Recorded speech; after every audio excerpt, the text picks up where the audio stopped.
आरक्षण विरोधी काँग्रेसचा, आरक्षण विरोधी काँग्रेसचा, आरक्षण विरोधी काँग्रेसचा, आरक्षण विरोधी काँग्रेसचा। हम तुम्हारे साथ हम तुम्हारे साथ भाऊ, आज भाजपने राहुल गांधींच्या विरोधात राज्यव्यापी आंदोलनाची हाक दिलेली आहे। आरक्षणासंदर्भातील वक्तव्यावर काय नेमका तुमचा आक्षेप आहे? मला वाटतं राहुल गांधी जे आहेत त्यांचं मला वाटतं त्यांना भान राहिलेलं नाही। प्रत्येक वेळी परदेशामध्ये गेले की इतकं विचित्र स्टेटमेंट ते करत असतात, काय बोलत असतात त्यांचं त्यांनाही कळत नाही। खरं म्हणजे त्यांना या गोष्टीचं ज्ञान आहे की नाही असं स्पष्ट आता सर्व भारतीयांना पडायला लागलेलं आहे। भारताबाहेर जाऊन विदेशात देशाची किंमत कमी करण्याचं त्याचं इब्रत घालवण्याचं काम राहुल गांधी वारंवार करतायत, आज नाही सुरुवातीपासून करतायत। परवा तर त्यांनी आरक्षणाची गरज काय हे काढून टाकलं पाहिजे, म्हणजे बाबासाहेबांच्या थेट संविधानालाच त्यांनी या ठिकाणी आव्हान दिलेलं आहे। आणि म्हणून या संदर्भामध्ये भारतीय जनता पक्षाने हे आंदोलन या ठिकाणी सुरू केलेलं आहे राहुल गांधीच्या विरोधामध्ये। खरं म्हणजे त्यांचं तर पुतळा जाळायचा होता, पण आम्ही थोडं संयम ठेवलेला आहे।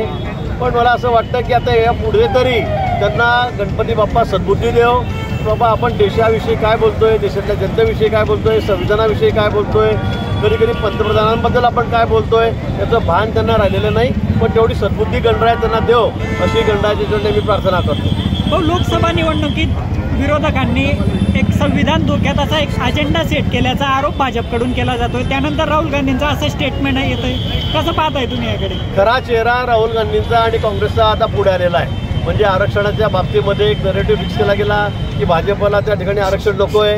पण आज आपण बघितलं असेल राहुल गांधी परदेशात जाऊन त्यांनी जे स्टेटमेंट केलं आहे किती गंभीर आहे। त्यांनी सांगितलं, त्यांचा खरा चेहरा त्यांनी समोर आणला की आरक्षणाची गरज नाही, आरक्षणच काढून टाकलं पाहिजे। म्हणजे मला असं वाटतं की ते ढोंग करतायत आरक्षणाच्या बाबतीमध्ये। त्यांचा खरा चेहरा आता जनतेच्या समोर आलेला आहे आणि म्हणून भारतीय जनता पक्षातर्फे त्यांना आता आम्ही जबाब दो आणि त्यांना म्हणजे जोडे मारो आंदोलन त्या ठिकाणी सुरू केलेलं आहे।